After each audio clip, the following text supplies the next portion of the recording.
Defamation happens when someone's reputation is damaged by false statements. There are two key types of defamation in the UK: libel and slander. Libel is defamation in written form. If you published a false statement about someone that is damaging to their reputation, that is libel. Slander, on the other hand, is spoken defamation.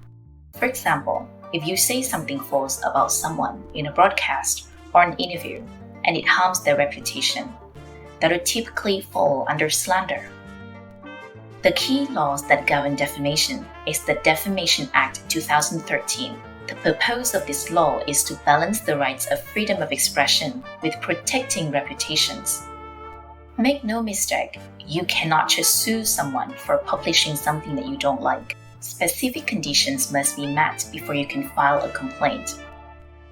For a defamation claim to succeed, the statement must lower the claimant's reputation in the eyes of right-thinking people. If it's false and it's damaging, it's considered defamatory. Otherwise, it may be dismissed as a frivolous claim. But how do we determine if the harm is substantial enough? Well, we can use the serious harm test. The serious harm test is a legal threshold designed to assess whether a statement is actionable in the first place. The test is typically applied before the court accepts a defamation case for further proceedings, meaning if it can cause or is likely to cause substantial damage to a claimant's reputation, the case can move forward. If the harm is not deemed serious enough, the claim may be dismissed at an early stage. Let's illustrate with a case scenario.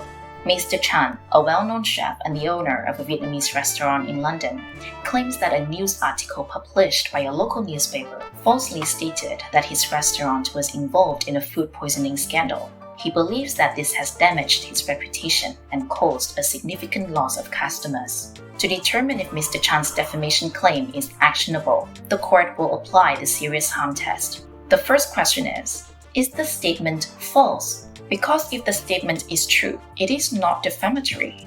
The second question is, has the statement caused serious harm? Mr. Chan, the claimant, would need to show evidence that the statement has caused significant harm to his reputation, such as loss of business, financial impact, or social media backlash. Even if immediate damage is not apparent, the court will consider whether the statement is likely to cause substantial harm in the future. If the court determines that the statement is false and that it has caused or is likely to cause significant reputational harm to the claimant, the court would likely allow the case to move forward.